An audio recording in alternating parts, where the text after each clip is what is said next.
Welcome back to another episode of the Three Man Weave College Basketball Podcast. I'm your host this week, Jim Root, joined as usual by Matthew Cox and Kai McEwen, talking all things ball from the history or the week of Feast Week. And we've got challenges this week. The SEC shoving the ACC into a locker, Big East getting some retribution, some much needed victories against the Big 12. We'll discuss all of that. But of course, we'll also have a Roots Roundup before we get into that, some news and notes. We saw that Three Man Thoughts is back after a lot of Feast Week previews.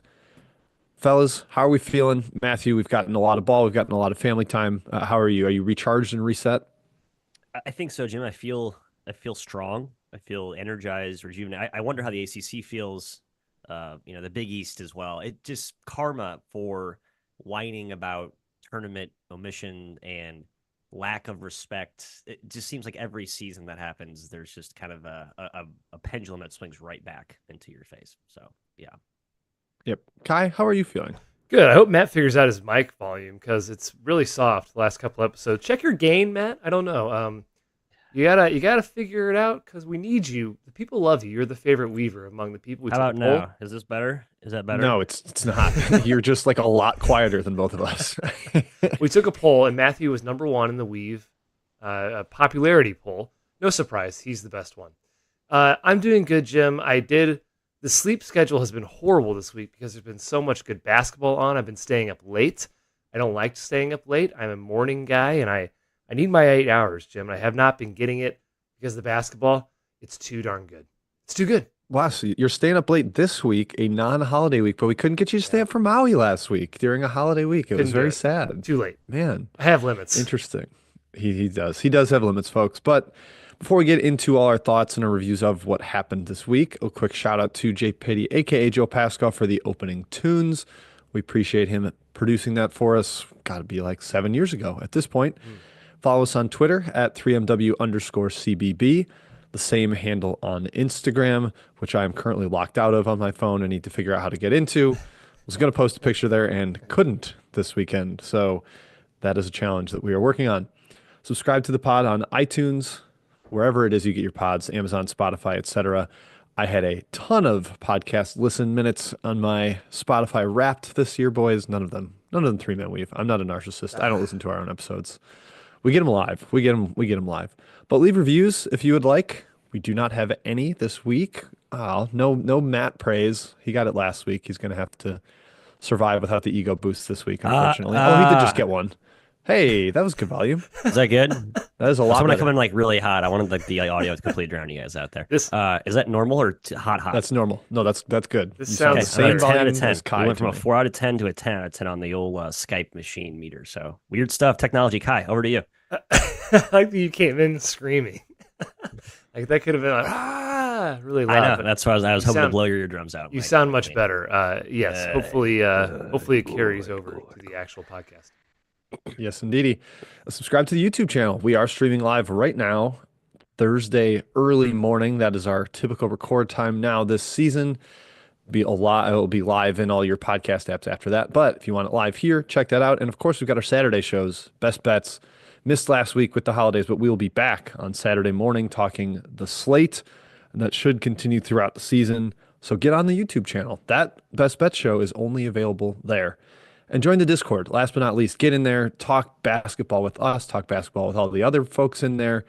There's gambling discussion. There's Trilly news scoops. He just hinted or created the channel for his potential portal list. I know that is people's favorite thing about Trilly Donovan is the scoops. Who's going to go where, the off-season drama, the basically the year-round news scoops that the NBA has so mastered. College basketball is trying to get there as well. So get in there, find out the information from Trilly, Scout team with Kevin Sweeney and Eric Fawcett, all kinds of great goodies in the Discord. Join the burner.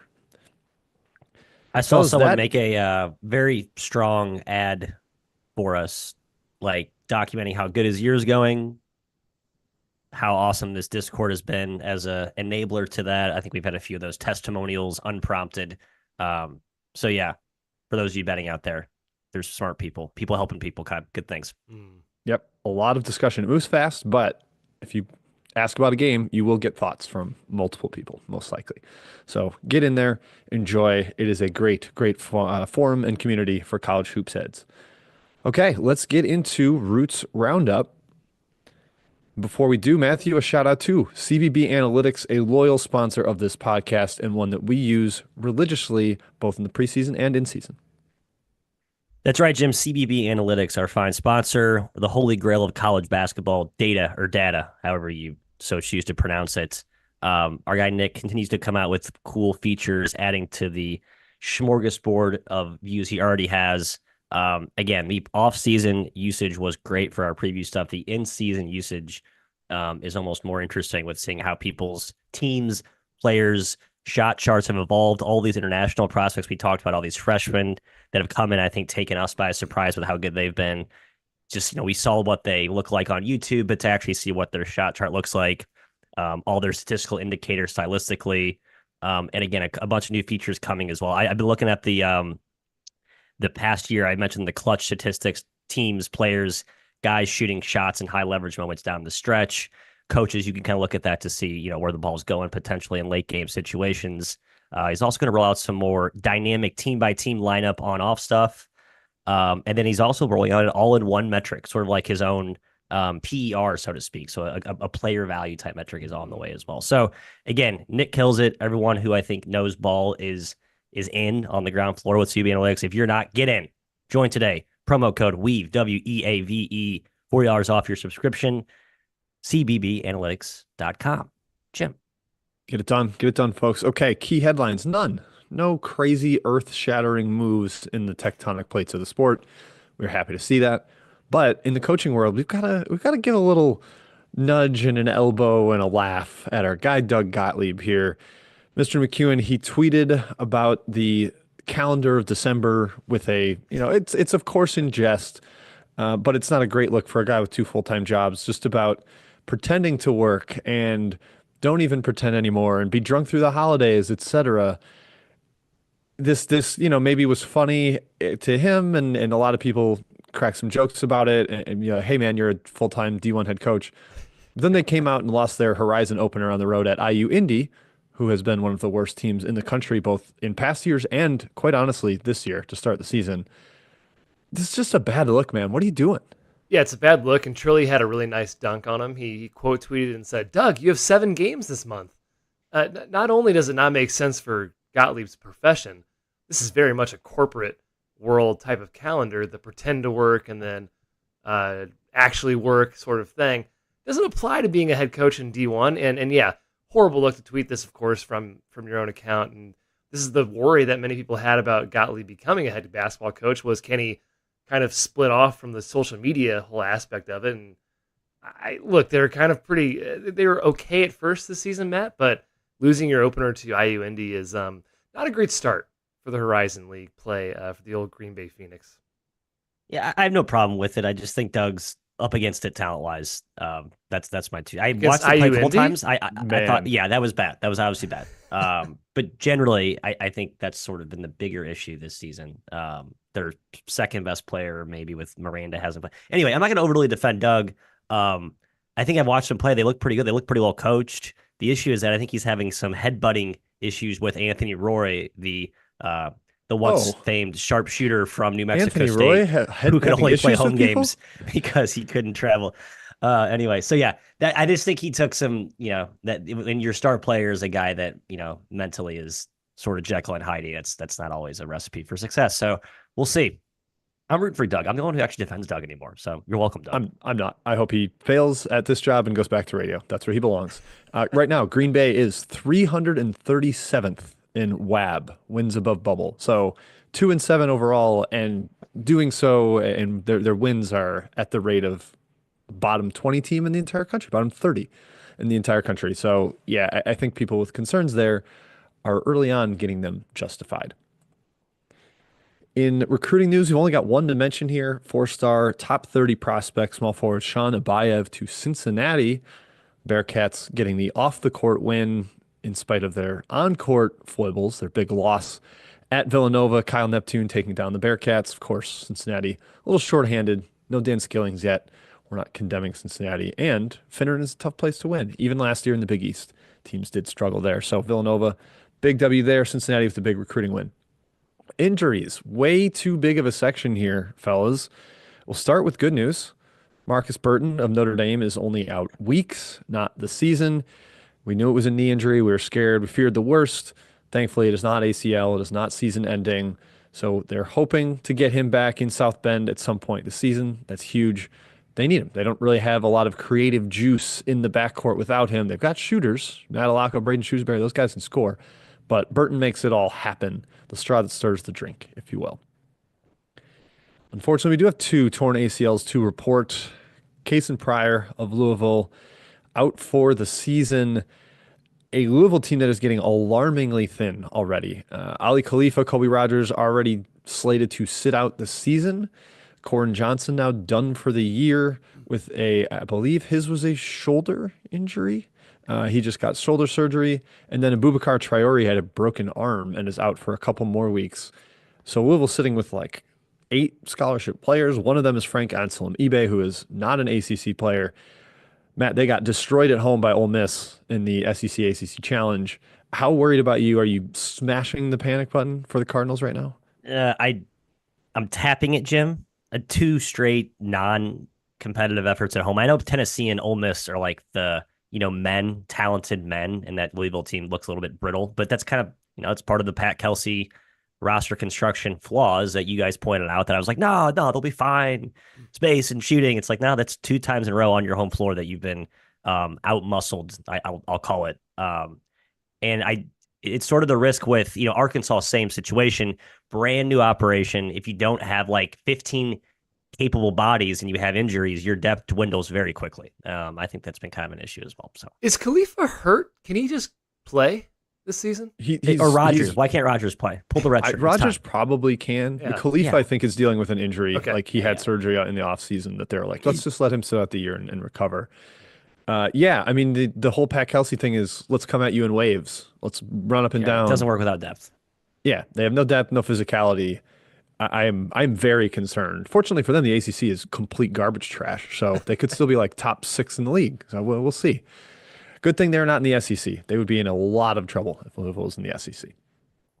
Jalen Reed for the LSU Tigers, speaking of the SEC, is out for the season with a torn ACL. This got announced yesterday and Wednesday.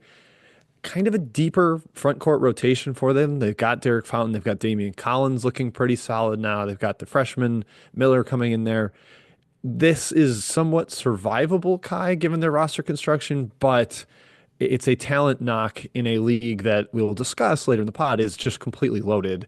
And this could be like the incremental decline that leads to them finishing towards the bottom. Yeah, I think it's kind of big. Reed's, in my opinion, I think Reed's their best player.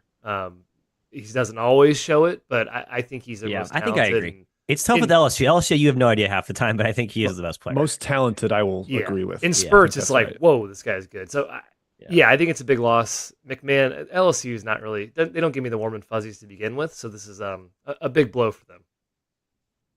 Yeah, I'm concerned there as well, just because of, again, the depth of the league, and there's no gimmies in that conference. And you take one key guy out of there, the most talented one in our opinion, and it could get challenging.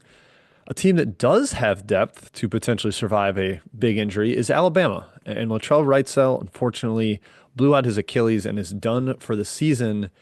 The Tide responding by, we'll just pull the red shirt off Houston Millett and we'll get Chris Youngblood back ASAP from injury himself. So it seems like Alabama's going to be okay. Millett had he knocked down 2 triples in his first debut in their win at North Carolina.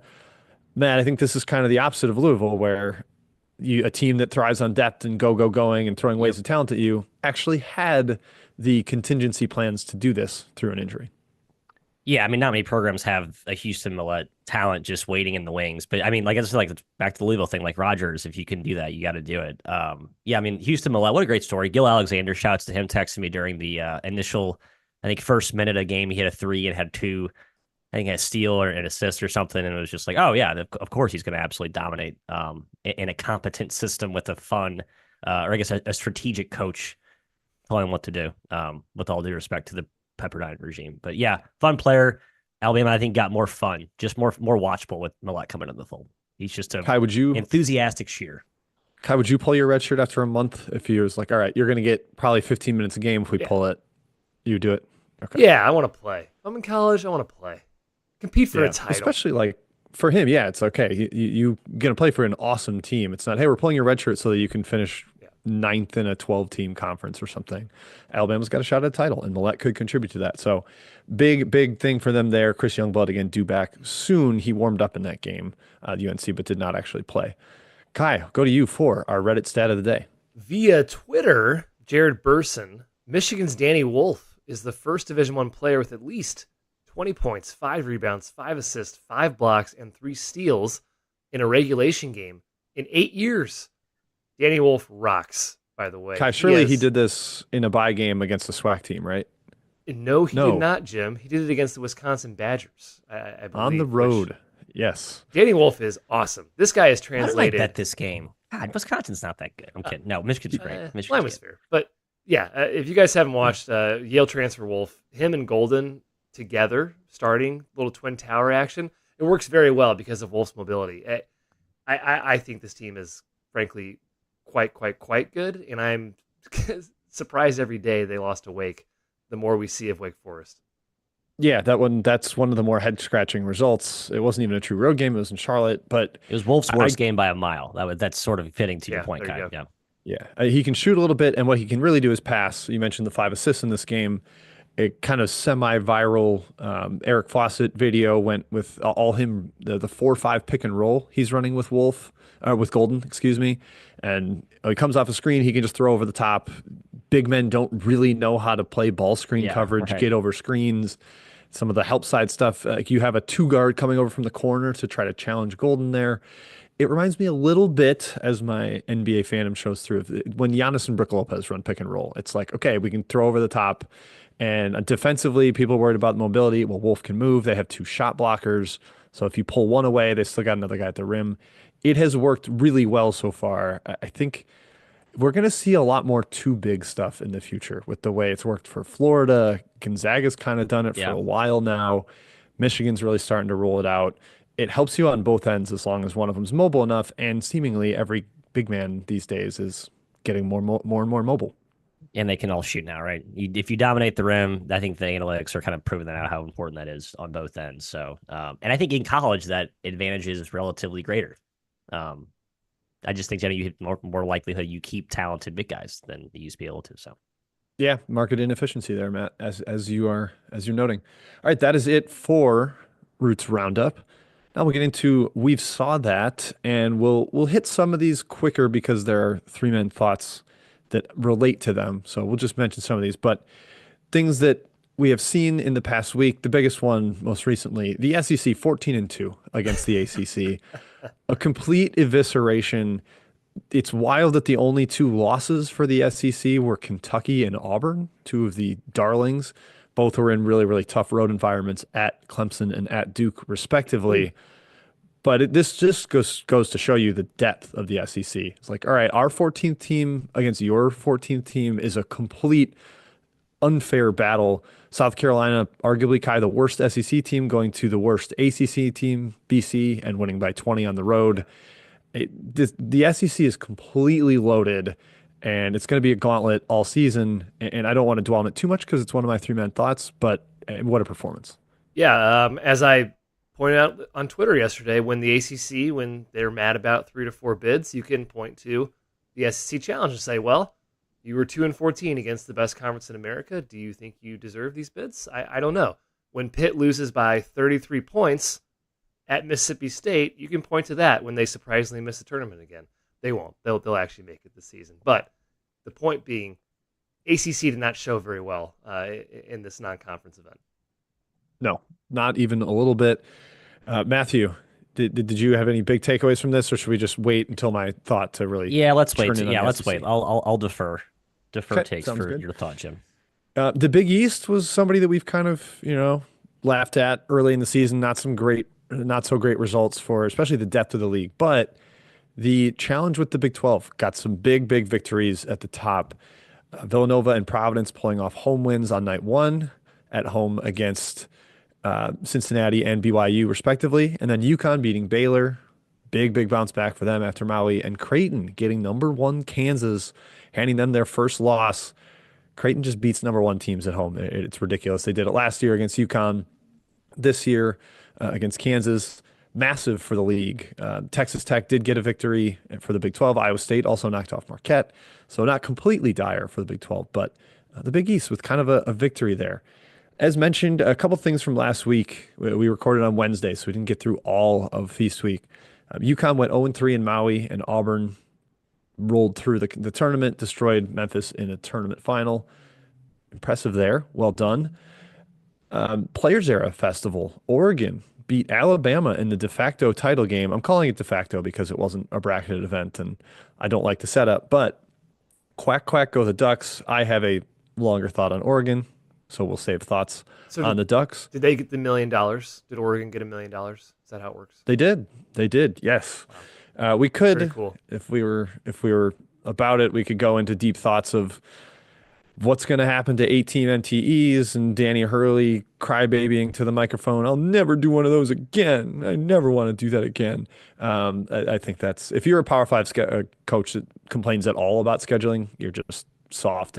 Yeah, right. I agree. The sport is set up entirely for you to succeed. Yes. Thank you. Yep. Agree. Yeah. So I just could not stand that. And yes, maybe there's some issues with Maui versus a Players Era. Apparently they were all catered to and treated extraordinarily well, and they've got a ton of commitments for next year's event or 2 years down the road. But there's still shifting parts of that landscape that I'm not going to fully speculate on yet. Out in Atlantis, hey, the SEC did well. Oklahoma with a win of that entire event. They did beat Louisville before they were shorthanded in the title game. Gonzaga lost in round 1, somewhat surprising there. Arizona lost in the semis. We did not get the Mark Few Tommy Lloyd Bowl that we had hoped for. Providence went 0-3 before they went home to whoop on BYU. So Big East teams in these events, not good. Did a little bit better once they got home. Guys, any thoughts from Atlantis? A concern level on Gonzaga and Arizona? Matthew, I feel like Arizona's got to be close to. Yeah. Yeah. Arizona for sure. They just, their guard play has been a little bit shaky, and they don't have that like real powerful rim presence that they've killed teams with in the past. It looks a little bit perimeter oriented, a little too one-dimensional. Defensively, they haven't been as good. Which is telling you, if you're a Duke fan, right? Like sort of that win at Arizona was supposed to be like a marquee. I mean, it's still a great win, but it's not going to age as well as you thought. That's for sure. Caleb Love looks disinterested, or at least like he didn't pick up a basketball during the offseason. That's my takeaway on him. It's hurting. I wonder if Tommy Lloyd's like, man, I kind of thought I'd only be getting him for last year, and he's like, I've hitched my wagon for one too many years. Like last year was fine, but this year's like, no, not again. Yeah, they probably had to pay him some NIL money, that opportunity cost for what they could have gotten elsewhere with Love. Yeah, Krivas has not made quite the step. I know he's been a little banged up. They played a ton of Awaka, who is a total monster on the glass. But Matt, to your point, he's not like let's throw him the ball and get a bucket like Umar Balo, or why can't I think of the lefty Lithuanian who was great for them 2 years ago? Tubelis. Thank you, Aju Tubelis. Yeah, he was fantastic. They just don't have that internal option. Trey Townsend is a mid-major player. He cannot be the featured part of your offense. He's just a complimentary guy. Yeah, I have big concerns about Arizona. I think Texas Tech is better. I think Cincinnati is better. And they could slide to the middle of the Big 12 there. Other winners of events, these are just the 4-team bracket ones, so I'm not going to give them a lot of time. If one of you has a big takeaway from one of these, step in and shout at me, and we will discuss them. Florida won the ESPN Events Invitational. They beat Wake Forest, and they beat Wichita State. They went on a 27-0 run against Wichita State. So, yeah, that was not good for the Shockers. Impressive by the Gators. Michigan won the Fort Myers tip-off. Butler won the Arizona tip-off. Rather impressive win over Mississippi State. Again, the Big East, not quite dead yet. That's what they're saying. We're not dead yet. SMU won the Acrisure Holiday Invitational. Washington won the Acrisure Invitational, and Arizona State won the Acrisure Classic. Yes. Shout out to Acrisure and all their sponsorships. What do they do? Multiple events there. I don't know, Kai. I just, in my head, it's another one of the pyramid scheme things, but I don't know for sure if that's the case. We'll just go with pyramid scheme. We'll go with pyramid scheme. Insurance. Yeah, I think it is insurance. We used to have in our insurance group, people used to go to Grand Rapids to do work for them. So yeah, I was Oh, never chosen as one of those esteemed few, but yeah, they do insurance, financial and technology insurance. Jim confirmed. Thank you, Wikipedia. good. Donate All today, folks. righty. There we go. They're fine on money. I'm not worried about that. Purdue won the Rady Children's Invitational, a close one with Ole Miss late. Really, really good game there. Utah State won the NIT season tip-off, and LMU won the Cancun Challenge. It was kind of a watered down field. So sorry, Lions, throwing a little bit of shade at you, especially because you went on the road and lost by 25 at Colorado State. So not that impressed by LMU. Triple doubles, 40-point games. Miami of Ohio. Look, if Miami of Ohio was going to have a guy put up a 40-point game, I thought it would be Cam Kraft, just raining in jumpers. No, it is Bellarmine transfer. Peter Suter had 42 in a 73-60 win over Air Force. Kai, Bellarmine could use him, huh? They really could, Jim. Bellarmine's horrible. Peter Suter's very good. Davenport loves Peter Suter. He waxed poetically about him to me a couple summers ago for the Almanac. But yes, he's very good. Miami of Ohio. Consistently, are they good? And then they do something stupid, and you're like, oh yeah, Travis Steele. Yeah, My take is they're actually I bet kind of them good this year. But Travis Steele. they're okay. I think Travis I bet Steele's them at fine. Michigan and they were down like 2 and then they lost by 27. Did you So say and Travis down Steele's 2 at halftime. fine? Travis Steele's fine He's- for a That's- Mac job. He's never Yes. done well as a coach. Right, for a Mac job, he's going to do a good job. Miami hasn't been this good in like forever. Like as good as they are right now, they've not been this good currently in years. Incorrect. No, 5 years ago, do they I were want Travis better Steele in running KenPom. Xavier? No, I don't want Travis Steele running Xavier. But for Miami of Ohio, yeah, I want that. They were I mean- 157th in KenPom, 148th under Jack Owens, 2 of the last 6 years. And that's better than where they are right now. Yeah, they've been this good. This is kind of their normal. Oh yeah, they had the level. Nike Sabandi was I guess they had that was their breakthrough. That's fair. Okay, we'll see. I think they'll be better than those teams by the end of the year. We'll see. They might be. We- They have we'll more see. talent. He gets talent. Yeah, I can't believe we're Yeah, talking Miami of Xavier Ohio. talent, It's Rutgers transfer. He's got the. I mean, I think he's doing good things at Miami. God, I defend all the retread coaches today. I gotta stop doing that. Gottlieb and Yep. Steele. I'll stop. Princeton's Xavier Lee had a triple-double in a win at St. Joe's. Again, not a game that doesn't matter. This is a big win for the Ivy to get one on the road. They're 18, 13, and 10 for Lee. Kai, we got a lot of flack in the preseason for ranking Xavier Lee ahead of Caden Pierce. I stand by that. I think he's the better player for them. Really? Man, who gave us slack for that? Yeah, I think it's clearly Lee. I think Pierce won Ivy Player of the Year last year or something. Oh, And did he? people were like, how dare you? Okay. What did he? That's surprising. Yeah, but I mean, Lee is just the man. He creates. He's just like rebounding at almost the same level as Pierce is defensively, and he's a 6'2" guard, 6'4" guard. Yeah, I think Lee's the clear better player. But Yeah, that flack was Hey. stupid. That was bad flack. I would agree. Yeah, I would agree, Wow, Matthew. Caden Pierce did win Player of the Year. How about that? Over Danny Wolf. Surprising. Yeah, how about it? In the bad loss section, pretty much by game loss to Stanford. Lost to my Cal Poly Mustangs. God, I love watching that team play. Mike DeGeorge, Mhm. the true D2 to D1 wizard, taking over, bringing a lot more of his better players. I think he brought 4 of his top 5 guys. The only one that he did not bring is now at Colorado, Trevor Baskin. That is kind of the issue that IU Indy is dealing with. They brought like players 5 through 8 instead of their top pieces. Yeah, right. Miami, Florida lost a bye game to Charleston Southern. Woof. Miami had already gone 0-3 in the Charleston Classic. Now they show up here losing to a bad, short-handed Charleston Southern team. Yeah. You do not get no Nigel Pack as an excuse here, Kai. This was pathetic. Yeah, Charleston Southern's been missing 2 starters all season, and they were 24-point dogs, and they beat Miami. Like, Miami's horrible. I do touch on them a little bit in our thought, but oh my gosh, terrible. Yeah, the bummer was not getting the win against Arkansas, who is a very vulnerable team right now that could look really good in a resume win by March, and they just let that one get away. So that was like sort of like the huge balloon deflation of like, this season's ruined. Yeah, to say, I don't think Miami's resume will matter in March. You do- I don't. You Getting a may resume be, win you're versus right. Arkansas that'll be more. Arkansas avoided a bad loss, is what I think that one's going to end up as. Seton Hall makes another appearance here. They lost to 0-8 Monmouth, a team that was frustrating to Kai and I because we thought they'd be better and we bet on them a bunch. And finally, they actually had a wire-to-wire performance and Man, Shaheen Holloway is probably just like searching for his parachute job. He's like, does anyone have NIL that I can go Yeah, coach at? right. And Jim, I know it's his alma mater, but ugh. Monmouth followed that up by losing by 27 to Lehigh the next game. Yeah. Yeah. So that tells you where Seton Hall's at right now. That's the kind of team they're losing to. BC lost a bye game to Dartmouth. I believe BC was like a 17-point favorite. Dartmouth is the worst team in the Ivy League. Yes. I will be continually dumbfounded by how Boston College beat Boise because Boise is good and BC is decidedly not. Has BC lost a bye game every single season? It feels like it. Yeah, it's just constant. Matt said in our chat while that game was coming down to the wire, he's like, oh, Boston College in a tight one in a bye game against a team they should have no business competing with. This is an annual tradition. Two teams not in the Power Five, but are very near, and I think should be slamming the panic button. Tulane has now lost at home to New Orleans and Southeastern Louisiana. So Tulane nowhere near the best program in that state or even a top 5 program. Ron Hunter, great dude. Coming into the year, I thought that roster sucked, and then they were okay against 2 SWAC teams, and I got cold feet. And now they are as bad as I feared that they might be. And then UMass lost at home to Central Connecticut State.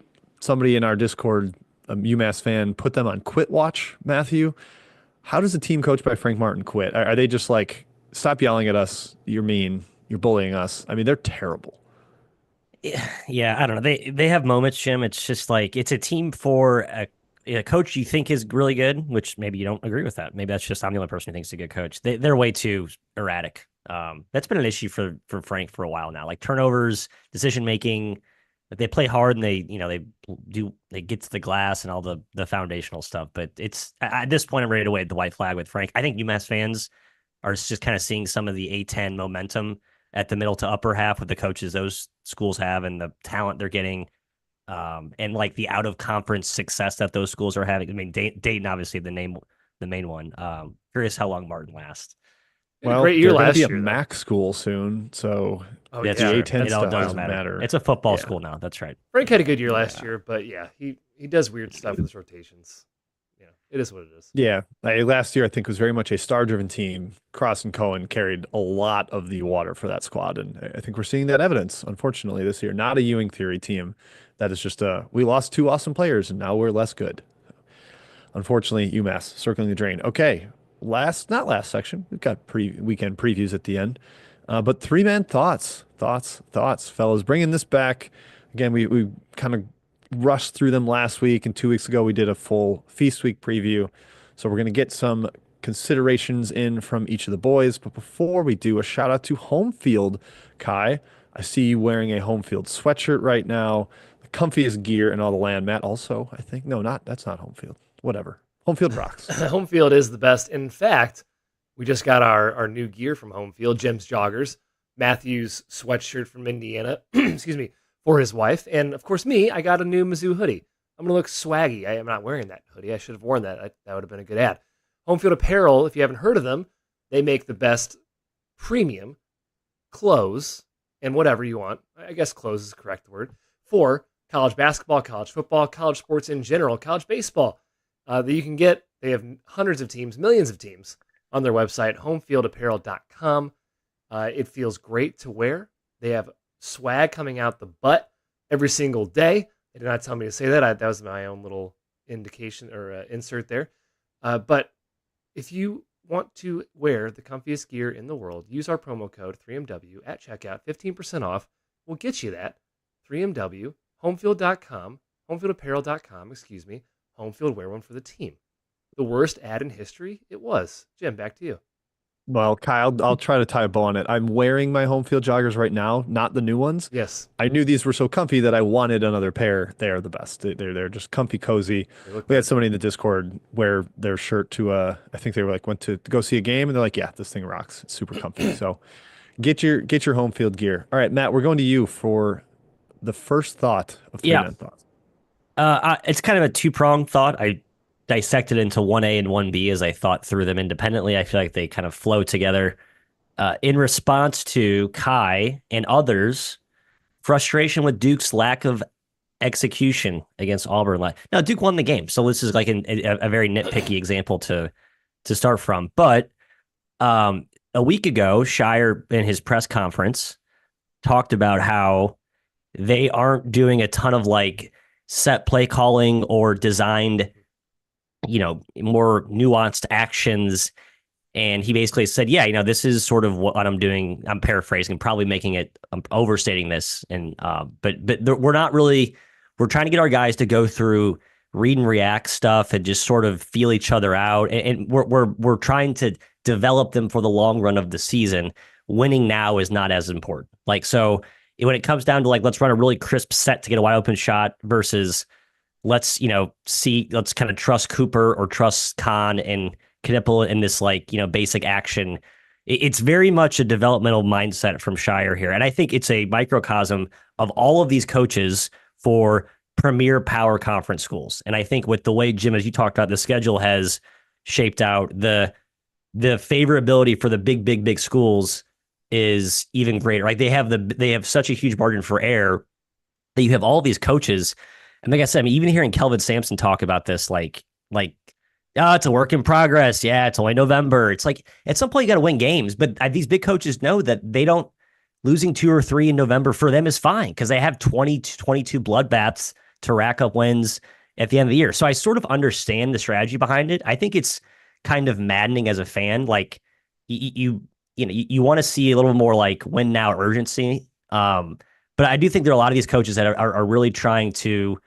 They're putting more of their chips on the long-term development toward March. They're trying to kind of cater more toward the individual player development. And there's been kind of a lack, or I guess a decline of structural, true team coaching stuff that's been woven in. And we'll see how that changes. I just think it's been a very clear message that I've heard. The first month of the year, I tried to go through a bunch of coach pressers, and that's been a very consistent theme. Like work in progress. Everyone says that, right? But like it's somewhat intentional in a way. I don't know if you guys have noticed this, but it has been frustrating. And I wonder maybe if it explains why we see just a lot of like roll the balls out situations and offenses from like really good teams, right? And coaches that you might think would, be doing some more sophisticated. I don't know. Am I striking a chord at all with you from what you guys have watched or no?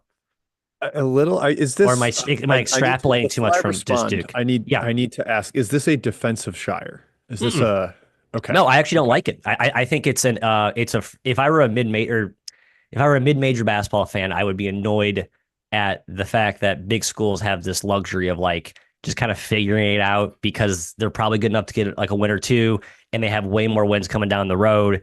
It's just annoying. I don't like it. It does feel too like we lack the urgency that college football has, where you have to win now, and that's where I think sometimes every game has to matter, and I think it's starting to with the schedule getting better earlier. But the coaches still treat it like a petri dish, so to speak. So you don't feel like these games are as must win as you want them to, as sort of my point. That's what I want. Well, in a way, you're making it. I like the fact that there are conference games. Remember when ACC started the season with a conference game, and Jim Boeheim lost his mind? Yes. Yeah, right. And like the Big Ten has kicked off conference games. That's good. I agree. These are the games that are supposed to matter a ton to you. Every game should matter. You're playing 30. You're only playing 30 games. Right. Why shouldn't they all matter? I get like wanting to crescendo in March, but yeah, I don't love this mindset at all. Why can't you do both at the same time? Try to win games and also develop. Like, don't give me this like. It seems like a lot of teams that are starting 5-2 have this mindset. I don't hear Bruce Pearl like, we're just a work in progress. Jim, great point. Bruce Pearl is like, yes, great point. Bruce Pearl is like the antithesis. I think he'd put the exception to the rule from what I've seen so far. And obviously his team's really good, so it's easy to say. But clearly the way he coaches is like they very much scout, prep, adapt to their opponent. Like they are trying to go all in to win that game that day. And I think I appreciate that. They're not rolling the balls out. Like they're running stuff like all the flex action that, again, Eric Fawcett, I'll shout him out again, like keeps tweeting, like, look at this refined motion they're running. And guys are playing off each other. And I get like there's teams with different amounts of continuity, but Auburn's incorporating JP Pegues and Miles Kelly, et cetera. Like it's not like they're all back the same way. I would like to see a better blend of that. And again, I said it earlier, coaches at this level that have any complaints at all about like, oh, I'm stuck playing an MTE, or I had to go on the road in the SEC Big East Challenge, SEC ACC Challenge. Everything is set up for you to succeed. Yes, everything. And I have no sympathy for the multi-million-dollar Power 5 coaches. Yep, very tone deaf. I agree. And there's too much of it. Like from coaches that I like and respect, just like they've all sort of in their own echo chamber and they don't understand how just like eye rolly that stuff sounds. Anyway, Kai, Yeah, I think the work in progress is coach speak. First of all, second of all, there's so much of it. God, it's like not what do you work? It's December. What do you work? Let's go. it's coach, Where's the final product? Let's go. it's coach speak. The Shire rolling the balls out in play. This is kind of where I think this thought might have started. Was the opening of the Auburn Duke game was Duke just holding the ball and kind of looking at each other and not really not knowing what to do. It stems from Coach K. It's rolling the balls out and play. It's how Shire learned how to play, right? There's really little offense that was being run, and they're lucky that they happen to be the most talented team in the country. They have the best player in the country. In terms of talent, second best player in the country. In terms of talent, Talent fair. His offense is brutal to watch when it's stagnant, and they're lucky that Evans got hot. That's an excuse, Matthew. I don't think it's a work in progress. I don't think you're getting better as a player by playing in the system. Like that's a weird excuse. Wouldn't you be better as a player learning how to play? I think there's a balance there and getting chemistry. I think there's a balance. You could argue that maybe that it's better for long-term player development. I just don't think that. I think there is like going one on five. I think there's a time for that, and there's a time for like doing what it takes to win. Like I think there's so much time for individual. Like all these players have like super robust offseason player workouts. All this time to do individual skill training, development. Like we don't need to use the 40 minutes of like actual game action as like additional training. Well, yeah. That's what I'm calling it. Like, I'm calling it BS. I don't believe that for 1 second. That's what it's about. My last thought here is okay. When Con Knippel was going 1 for 16 from 3 against Kentucky and Kansas, what was Isaiah Evans like wearing a blindfold? Yeah, exactly. You just found out about him. I don't know. I'm also sick of the Duke like salivating at the mouth practice reports in preseason. Con Knippel is the number 2 pick in the draft. He's now 1 for 17 from 3. They've missed multiple years in a row. They just lose their minds over one guy, and then Isaiah Evans comes out and is like clearly more impactful offensively. I know there's more versatility in Knippel's game, but I thought he was the best shooter in God's green earth, and he's 1 for 17 against good competition. So Mason Gillis, your days are numbered as an actual impact player on this team. That's probably a good thing. So yep. Okay, Kai, we were just talking Duke, so we will pivot to you. Let's keep going. Evans, McDonald's All-American, by the way. When I heard that, I was like, wait, 100%. What? They have another one? Yeah, Cooper Flagg, man. He's really good, and we knew he'd be good. There were some haters. I think people were hating just to hate because we've seen past freshmen getting hype and they haven't quite lived up to it. This guy's generational, and he's 17. It's kind of ridiculous what he's doing. And watching the Auburn game, I don't recall, and maybe you guys can think of somebody, any other player that impacts the game, and I'll say every single facet the way he does, from an offensive number 1 option to a ball handling to a defensive switchability perspective. It's truly incredible just how he impacts everything. Even as something as simple as getting the ball in bounds late in the game when Auburn's pressing Duke. He's a cheat code. He comes up from half court, he catches the ball, and then guess what? He can handle it. There is no indecision of getting it back to a guard. Flagg can just take it, and then he can run the offense. It's really quite the luxury, and he's also fantastic defensively, and he has a fantastic motor, and he's in on every single play. His impact is ridiculous. He's the number 2 KenPom Player of the Year right now, behind Janai Broom, even before he had 22, 11, 4, 2, and 3 against Auburn, and he's averaging almost 17 a game, over 8 boards, over 4 assists, over 1.5 steals and blocks.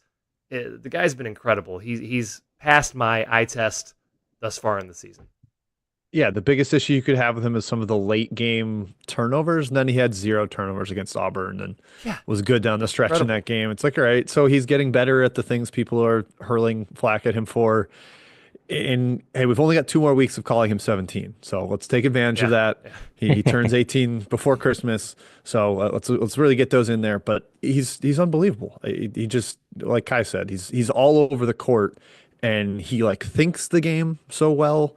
Like the passes he makes, like he'll make like a touch pass or something to somebody. You're like, oh yeah, he's like already a step ahead. I think it's wild. He's already KenPom Player of the Year number 2. Yeah. Me too. He hasn't made a 3 yet, basically. He's 7 of 30 from deep, and I think he's actually a pretty competent shooter, like a 31% type of guy, not a 23% type of guy. How he makes some of these baskets. When he slipped and then got up and then reverse pivoted and then just kind of like hucked it up there and it went in, I was like, all right, I mean, it's just good, Matthew. Congrats on your player. Yeah, nice player. The possession when I think he took Broom off the bounce from the top of the key, and Broom was like on skates for a second. I know Broom's more of an interior big, but just again shows his versatility, right? Like he is dominating the game in every way except scoring, but also scoring 20 points like it's, a walk in the park. So, yeah. Yep, gets to the free throw line. Hey, it's okay. He's gonna go pro, and then Duke's got nothing. Oh no, Caden Boozer's coming to town and is like the next great Boozer. college stud next year. So whatever. Duke is full of riches.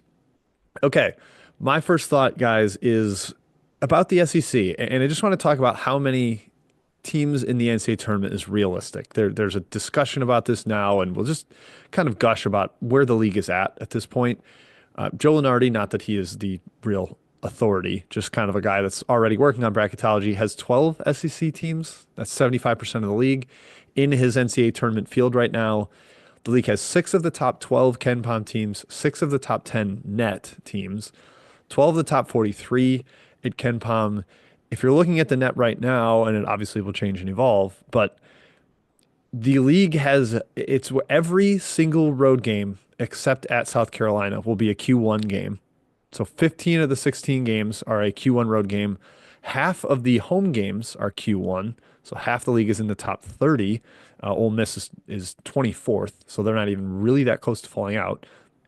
So over somewhere around 75% of the games people will play will be quad one.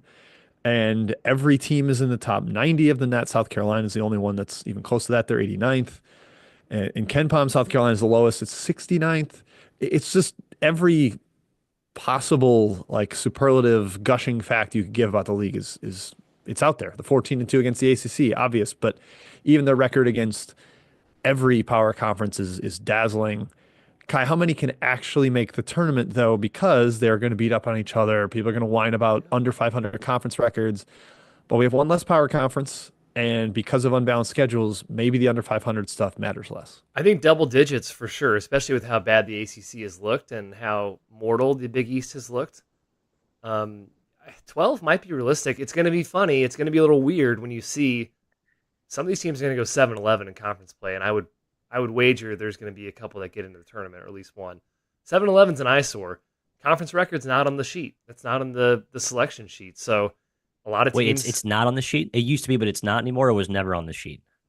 If it's on the sheet, it's not supposed to be considered as part of the process. Okay. I don't think it is on the sheet. But yeah, 7-11 in conference play, everyone will be kind of pumping their fists about that. But gosh, there could be a situation where you have 7 Q1 wins, right?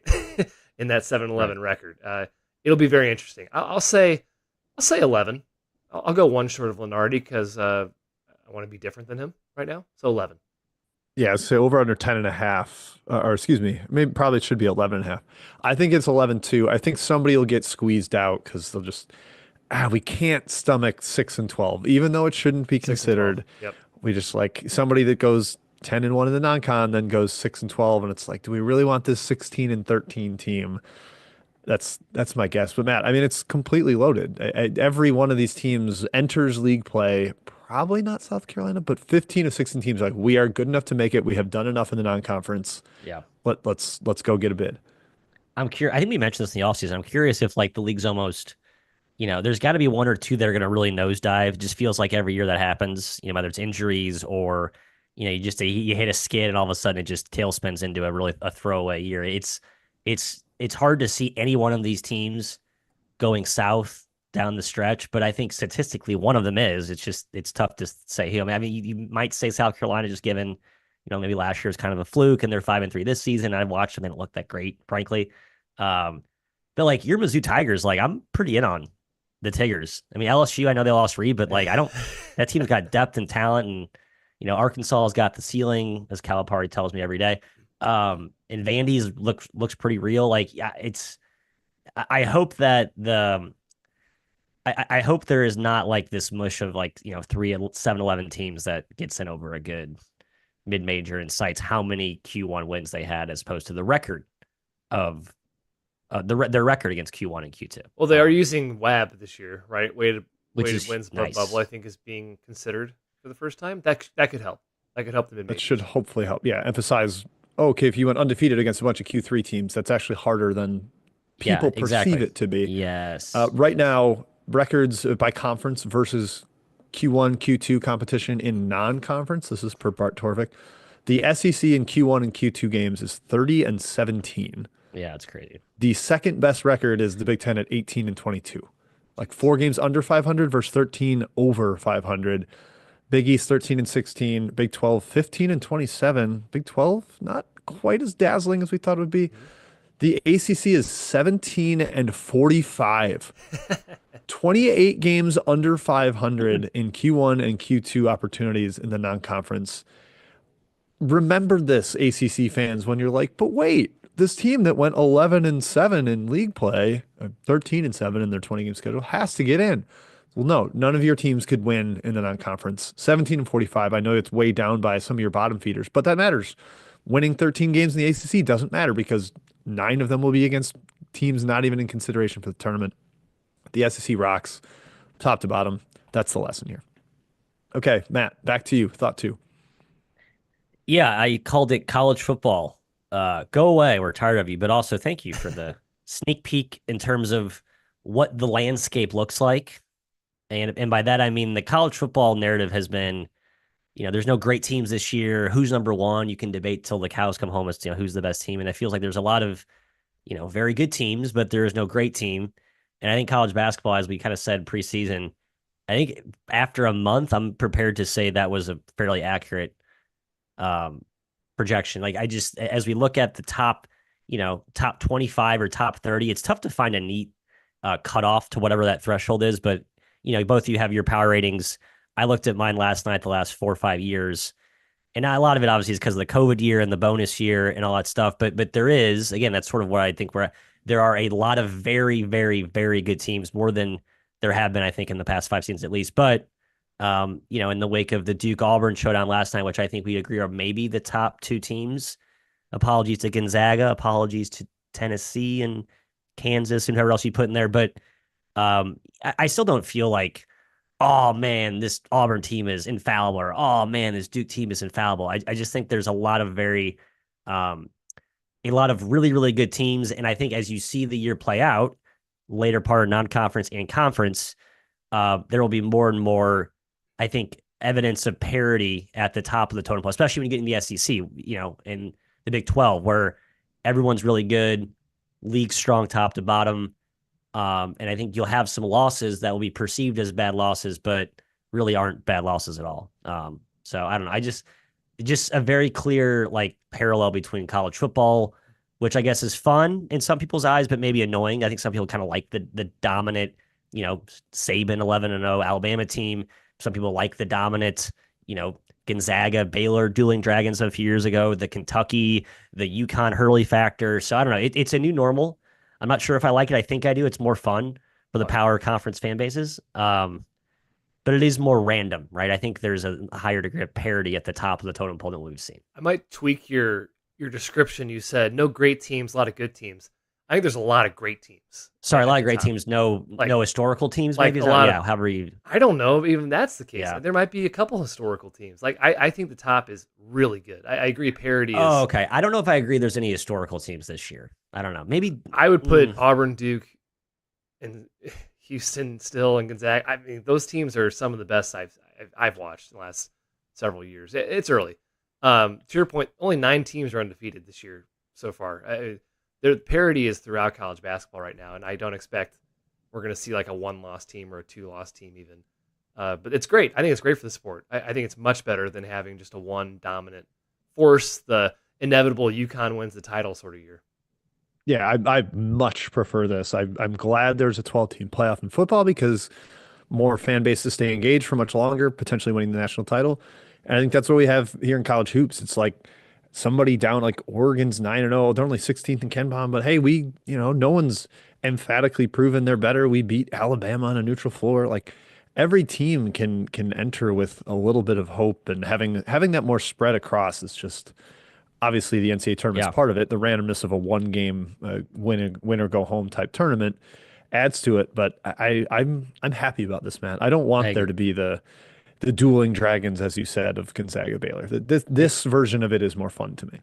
It's always been random. It feels more random than ever. but the randomness is not like the MAC or the Horizon type parity. It's like very good team. I think the SEC, to Jim's point, will be kind of a fun like uh microcosm of that, right? A lot of very, very, very good teams. Like I don't think we've ever seen a league this deep with this many very, very good teams, and we'll see how that plays out. But fun, I guess. I think I agree. I do miss the Hurley UConn I don't. big bad villain. They're The still the big villain. They're bad still the villain. villain. They're even worse. Yeah, now. they are. They are. I'm rooting They're for them just to kind of go bad. under 500. I had a UConn as bad thought, and I just scrapped it because I thought that was a little too reactionary, and I didn't want to get UConn They're not grenades bad. thrown in my face. If they had lost to I've watched Baylor, them twice. I would have allowed it.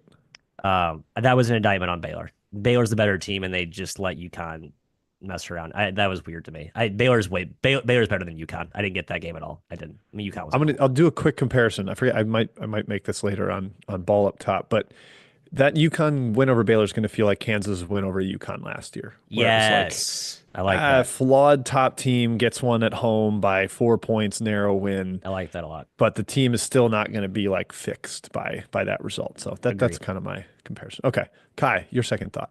Yes, surprising KenPom ranks. I actually wrote this entire list last week, and it's very funny what has changed. It's almost like they all regress to the mean. So I'll start just with 3 this week in terms of like, whoa, these teams are this high in KenPom. SEC, Florida, number 8 in the country right now, and legit team, in my opinion. They are, I think, for real, a team that I don't know if I'll stop short of national title contender, but I would say Final Four contender for the Gators. They have really impressed me thus far in the season. Haven't played top tier competition quite yet, so let's hold off. But they've been impressive, beating teams by margin. Number 12, Mississippi State. They leapt up after the Pitt destruction. We were all pretty high on Chris Jans. I think this is probably the pinnacle of where we expected them to possibly be heading into the year. So impressive job by them to start. And then Illinois at number 14.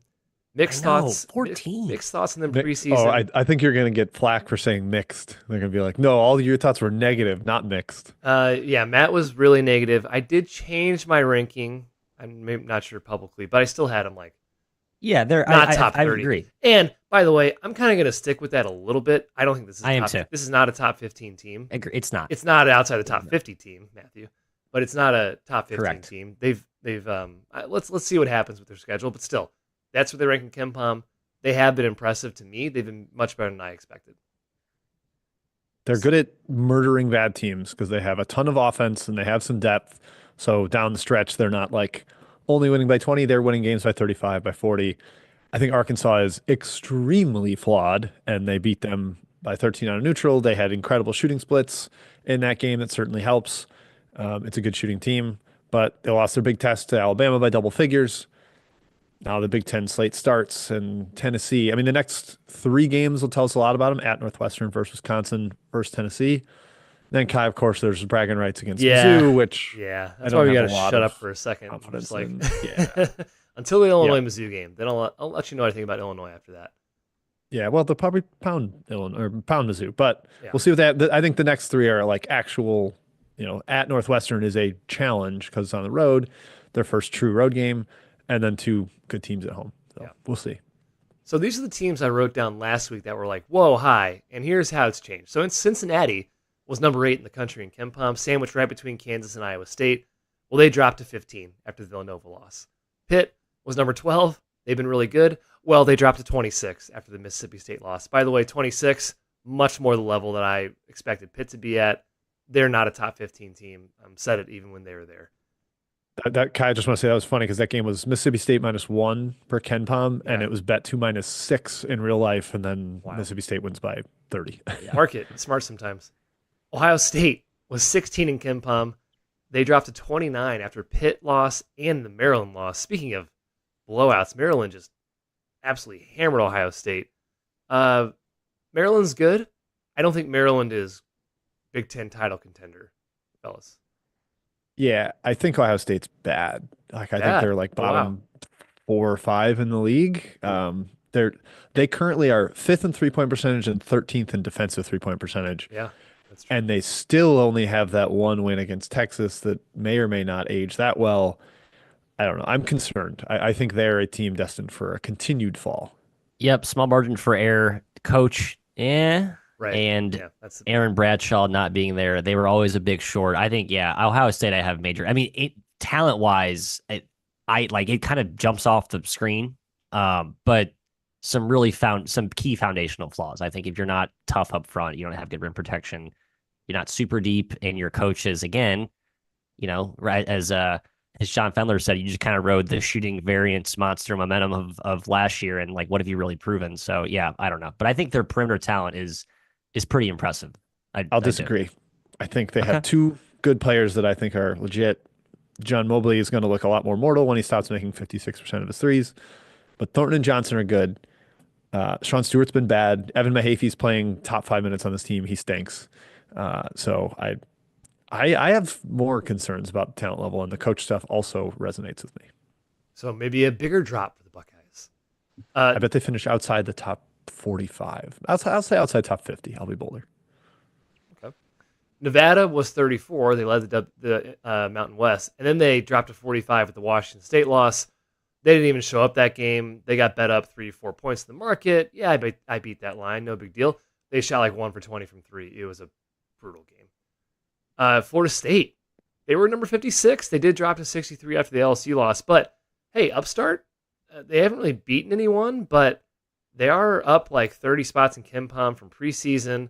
Many thought they'd be a bottom 2 or 3 team in the ACC. If the season ended today, it would be their best season since 2021. At least when they were up at 56. So Florida State, not nearly as bad as I thought, and we've been kind of ragging on the ACC a bit. Yeah, they're 7th in ACC and KenPom right now. I mean, I like them more than Virginia Tech, BC, Cal, Georgia Tech, Syracuse, Wake Forest right now. Virginia for sure, Miami for sure. NC State. Probably more than NC State. Yeah, I mean, they're a full-on middle-of-the-pack team. Yeah. And then low teams, like, whoa, hey, KenPom, whoa, what are you doing? Creighton was number 49. They had 2 losses against their only teams, the real teams they played. It would have been McDermott's 3rd worst year since 2015, and then they beat Kansas. Hooray. It only rose them to 42, though, in the KenPom rankings. So Creighton, probably a riser for the future, I would think. Now Kalkbrenner back in the fold. Injuries can kind of be a factor in their ranking, we can say. Yeah, the Ashworth ankle roll. They missed the San Diego State game when they lost by 18. Perhaps that goes differently. Yeah, injuries for sure. Will they get Fedor Zugic in the lineup? Did he play against Kansas? I didn't He has not played yet. I don't know what the deal is, if he'll ever play. So Miami was number 74. Yeah, they're bad. They're down to 94. This team sucks. They might not finish top, 125? Is that a good line for this team? I don't see a floor, we'll say. Yeah, this is wheels fall off potential. I mean, they haven't beaten a team inside the KenPom top 320. 320. Their best win is 326. Hi, Jim. Larinaga, the Tilda, compared this team to the 2022 team that couldn't guard anything for most of the year, and then they got kind of hot and figured it out late. Yeah, just normal. So, all right, Jim. I'll compare it to if Jim believes, I believe that, where they couldn't win anything, and we're scratching our heads about Larinaga. Wake Forest, yeah, they were 99 last week. They're down to 103. They're bad too, man. Early winner, I think, for most disappointing team. They've dropped 55-ish spots in KenPom. They do not pass the eye test. The win against Michigan is baffling all of a sudden, and they're now, I think, 1-7 against the spread. What's one of the worst marks in the country? It's truly been shocking to see how bad Wake Forest has been. They suck. I hate watching them. Yeah, they look like they hate basketball, and it makes me hate basketball. They suck. They do. So get better. And then 4 really quick ones. Just I was surprised these teams are this low. Texas at 34, Indiana at 46, Xavier 65, and Louisville at 53. Fellas, Matt, real quick, higher or lower end of the year, Texas, Indiana, Xavier, Louisville, from their current ranking, go. Indiana. Quick. 46? Indiana. No, he's asking whether those teams are going to finish higher or lower. Yeah, then 34. Texas at 34. Oh, you're not saying who's the highest of those 4. Oh, no, I think say Texas, higher or lower 4 times. Texas higher, Indiana a little higher, Xavier higher. I think they're all a little higher. Not a lot higher, but a little higher. Okay. I'll board bet you on Louisville finishing higher than 53. They've got maybe 6 players. I bet they're... I do Yeah, you're think right. They these are don't have kind of enough depth. the low points for these teams, with the exception of perhaps Louisville. Generally, I agree because with of that. Yeah. because of the injuries. But yeah, I think Texas finishes lower. That's Texas. my. Yeah, they could be. Oh, I like that. They could be Yeah. one. I'm not that bold. All right, Used to I'm be. bold, Matt. I'm bold. that was fun with Kim Pom, Jim. Good. Alrighty. My second thought is all's not quiet on the Western Front, parentheses, of the Big Ten. The Big Ten added its Western wing this year. Unfortunately, two of those teams are bad, Washington and USC. USC really sucks. Like they're a poor squad I have a up there. secret. Washington's really bad too.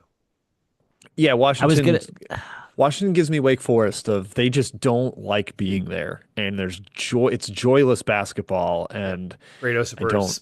really sending it in. I mean, really sending it in. Yeah, he and Salas, like their stars just aren't being stars, and the role guys aren't helping. Neither team can shoot worth a single lick. It's ugly. But at the top, Oregon's amazing. They're 9-0. They lead the entire country in wins above bubble right now. Their resume is fantastic. Neutral site wins over Alabama, San Diego State, Texas A&M. The at Oregon State win is going to age well because, Matt, that team is competitive. Your Peyton Heads, your Beavers. Yeah. Bamba and Biddle have been amazing. Shellstad's not even making threes yet, and they look this good. And I believe in him as a shooter. They got the road win at USC to start Big Ten play.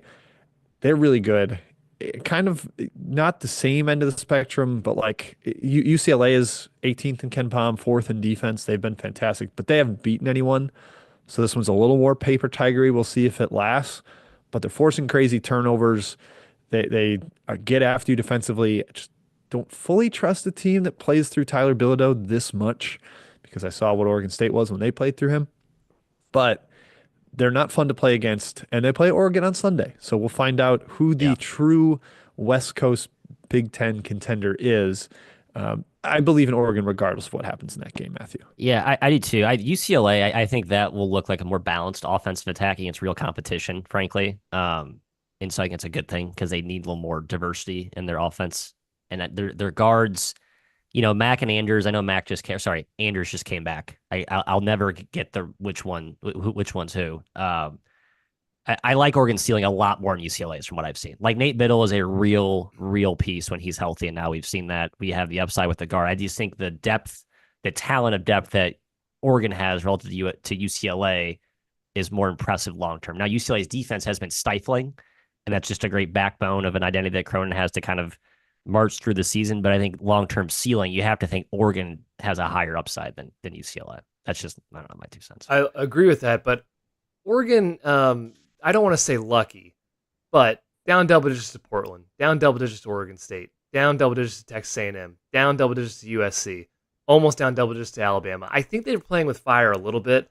Totally I don't think they should be 9-0, but I think this team's very good. I couldn't believe how much Supreme Cook mattered, especially in the Alabama game. I don't like that either.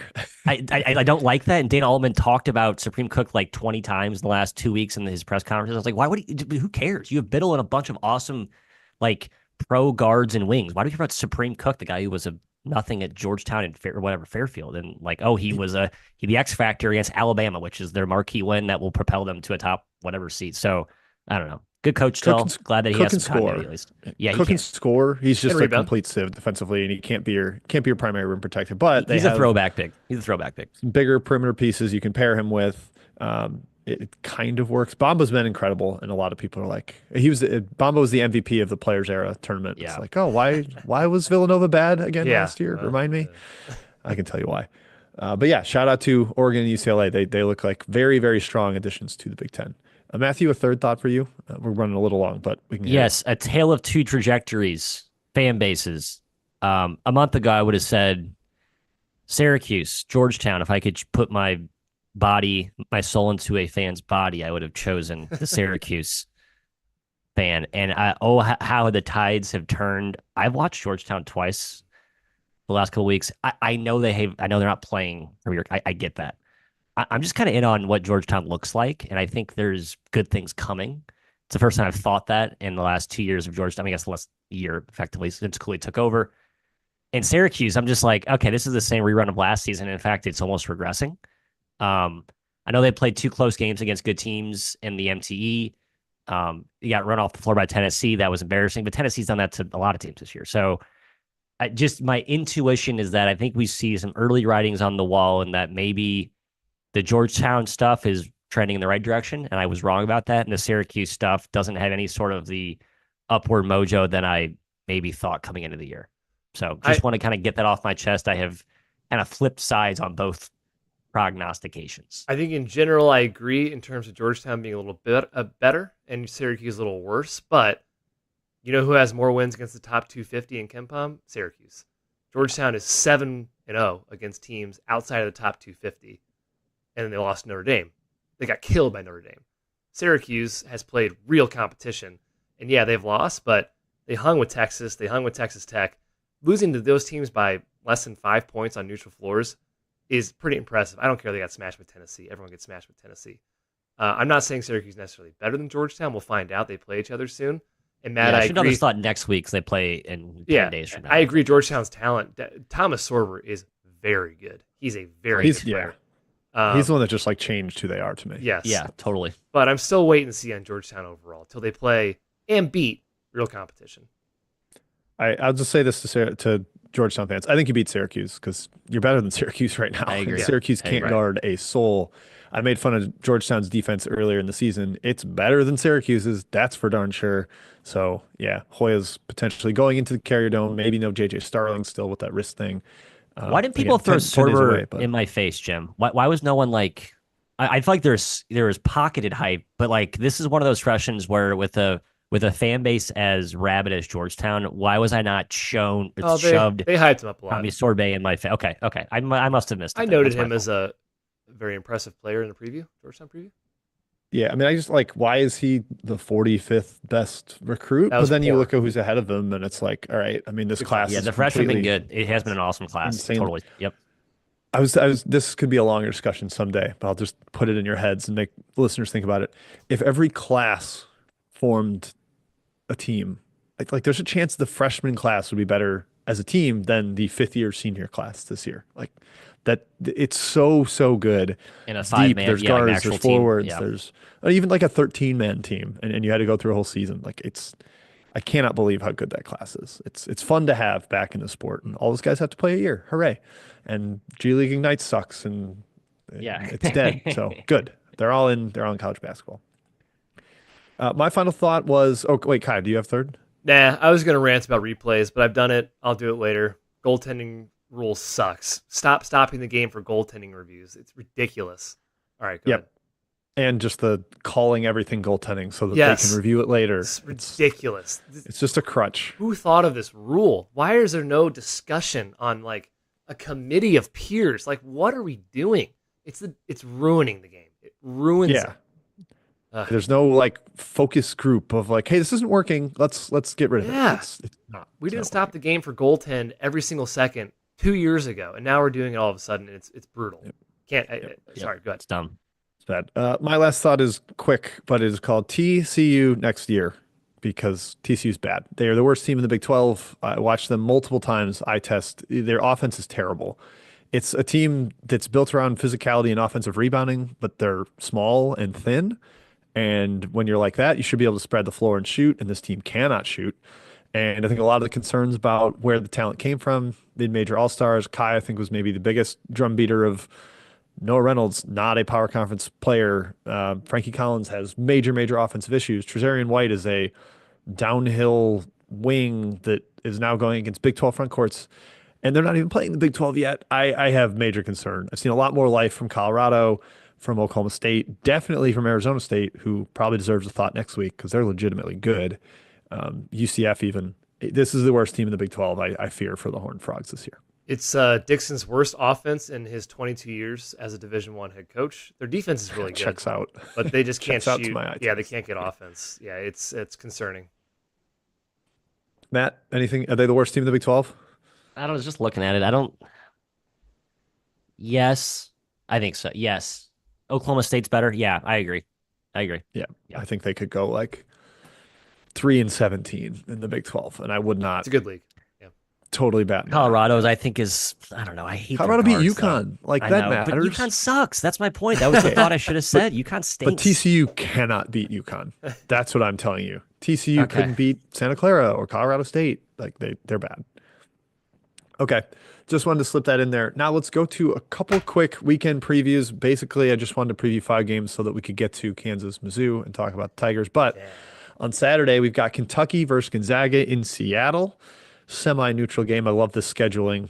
Calipari did for like 6 years and then leaves 2 years into it, and you get a bunch of Mark Pope versus Mark Few games. That's fun.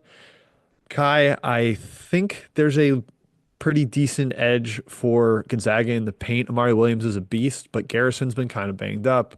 Carr is a little thinner. Gonzaga likes to play downhill, get into the paint.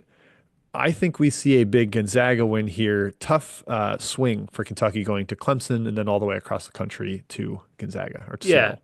I agree. For how impressive Kentucky's looked, I think Gonzaga's, hey, they're top 2, 3 team in the country. They've looked equally as impressive. Tons of points in this game. It's gonna be really fun. It's gonna be really up tempo. A lot of shooting, a lot of offensive playmaking. I'm very excited to watch. Ken Palm's got this one Gonzaga 6. That seems a little bit high. I probably won't bet this game, but yeah, I think Gonzaga gets it done. Yeah, I'm just thinking like without giving them a true home court advantage, and there will be a ton of Gonzaga fans, but it's Kentucky. There's Kentucky. Big Blue Nation is everywhere. Yeah, Kentucky hasn't made shots their last 3 games. They've struggled, and perhaps they get like the breakout shooting performance that they've been waiting for. But they really need fully healthy Lamont Butler. He was banged up and in foul trouble against Clemson. They need him to harass Ryan Nembhard because Nembhard's kind of like the secret engine of the Gonzaga offense. Matt, any thoughts on that game? No. Yeah, I think Vanished Kentucky from wins. he Kentucky thinks wins. Kentucky wins. They got Okay. their demons out at Clemson. They have the court stormed against them. I think they come back with a vengeance. There you go. Okay. So on Sunday, Texas A&M versus Texas Tech in Fort Worth. I am looking forward to this one because I was high on Texas Tech coming into the year, a little lower on Texas A&M. So I do need the Red Raiders to win for my agenda. However, Matt, there was no JT Toppin last night for Texas Yeah. Tech. He was injured. Devin Cambridge away from the team for personal reasons. That certainly levels the playing field in my mind. If Toppin is not able to go, I still lean McCaslin and a better coach team with more perimeter gusto against Texas A&M. That's just all physicality and effort, and they just played Wake Forest, who barely tries. So I Cannot think wait they're for going this to be game. surprised. Yeah, I can't wait for this game. Texas Tech, Jim, you might be the only person higher on them than me. But this is the litmus test, right? The worst, whatever. This is the challenge. They need to kind of step up. They weren't as tough on the perimeter last season, especially defensively. This is kind of like if you're tough enough, A&M will test you to the nth degree, right? A&M and Houston are like the two, like, okay, if you're tough, you can prove it against those 2 teams. Now you can still beat them other ways, but I want to see Texas Tech beat this type of team. I think it could be the kryptonite for their long-term outlook. I think it's a good sneak peek kind to what the ceiling is for the Red Raiders. Without Toppin, I think A&M wins, to be honest. And it sucks Toppin is because monster. if Texas Tech Yeah. loses this game, they'll have 0 quality wins in the non-con. 0. Which is scheduling, for sure, but also concerning. Now, they're going to play the Big 12 schedule, so who cares? But Texas Tech is a team that I thought could be like a top 4 seed. I'm not sure I see that right now. Yeah, per Nathan Geese, sorry if I'm mispronouncing your name, JT Toppin wanted to play last night against DePaul. They're being cautious, and they think he'll play against Texas A&M. That's good. So they need him. He is like a one-man rebounding wrecking crew, and you need him against Texas A&M. Next game on Sunday, UCLA at Oregon. We mentioned this briefly, the Big Ten Western Powers uniting in Eugene, linking up. I think Oregon gets it done, Matt. I am not a full believer quite yet on UCLA playing up to competition. The New Mexico game stands out in my mind. They were clearly the worst team against the Lobos on the court, like start to Yep. finish. And I still think there's a slight another gear for Oregon if Shellstad starts making shots. And he played very well against USC. I basically gave my preview 10 minutes ago. Yeah, I think this is Oregon's game. I think UCLA's defense is very real. The offense gets exposed against Oregon's length and size. Ugly game. Defensive game. I agree. Gritty Yeah, game. yeah. Big Ten style of a game, if you will. Yeah. I do think Oregon wins. It's not going to be pretty. Not going to be pretty. Oregon's last home game, November 17th. So they've been away for a while. A couple true road games, and then in Vegas, we could see this. This might be the first true, hopefully nationally featured game for their new court design for people that hated the old into the woods type of design on the court. So big one for the Ducks there. UConn at Texas, Matthew. Danny Hurley finally getting into the tough portion of the schedule after pillow fight at home. They go 0-3 in Maui, but they beat Baylor. Do they get another big one on the road headed to Austin? Texas, big. Texas Rodney Terry, big. I just think UConn rode the crowd momentum in that Baylor win. There's nothing that really impressed me. Like I like solo ball. I think Samson Johnson looked a little better in that game.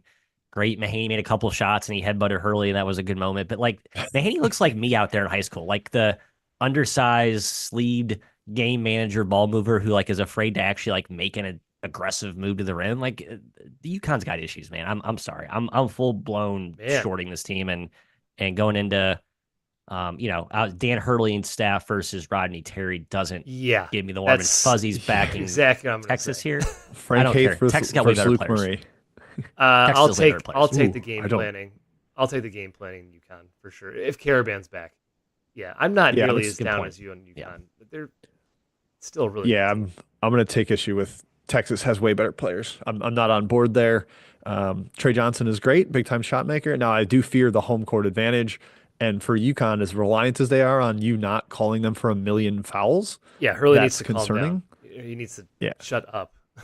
Yeah, they're 336th in defensive free throw rate, and they've played the number 328 schedule. Like they will hack you, and that's concerning on the road. Texas could get a ton of shots at the free throw line, and then they just bury them that way. But I'm going to say UConn gets a big road win. Yeah, Caravan UConn got 33 free throws last night. How many think he'll get on the road at Texas with the way he's been acting? I'm going to guess that's going to be a pretty lopsided free throw disparity. Yeah, it just hurts him. I think it opens up some more calls, totally. Especially on the road. Yeah, I don't know. On the road it's different. Home it's like, okay, yeah, sure, you can in front of those crowds, they're rabid. 33 free throws, I get it. But like at Texas, no, you're not getting those calls. It's like he has a panic attack every game. Like I could have been the Lakers head coach.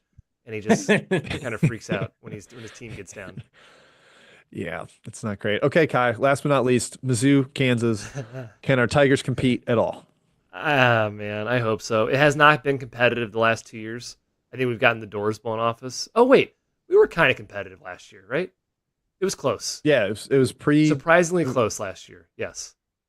I guess, and Caleb Grill didn't even play. That's like the weird outlier of a competitive performance for Mizzou. This is at Mizzou. Jim, we're going to keep it close. Yes. It's going to be an emotional Columbia. We're going to keep it close. I don't think we're going to win. It sucks that KU just lost to Creighton. Yep, it sucks. That was my exact point, Matt. Yep. I think angry KU extends late. Mizzou hangs around for a while, but then KU extends. And the problem is Mizzou looks great when it's like top 6 players are out there, but Dennis Gates throws out random lineups with their 11th and 12th man together, and those lineups lose a 4-minute stretch by 12 points, and you're like, oh, okay, now we have to dig out of a hole. So I think Kansas just kind of outlasts them. Hopefully Rylan Griffin probably back for this one. He was under the weather and missed the game at Creighton. That would help. That would help Kansas. I think Kansas wins by 9. There's my guess. That's it, fellas.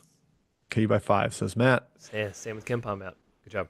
All right. Yeah, smart. Matty Fence Rider. There he is. Okay, that is it, folks, for this week's episode. No reviews, so we can just wrap it up here. Thank you for tuning in. Once again, Saturday, Best Bets show here on the same YouTube channel, Three Man Weaves YouTube channel. Spinny Hats, we'll be talking Saturday slate. We know there's conference championships in football, but there's plenty of basketball games to discuss. So we'll see you then. Thanks for tuning in. Cheers.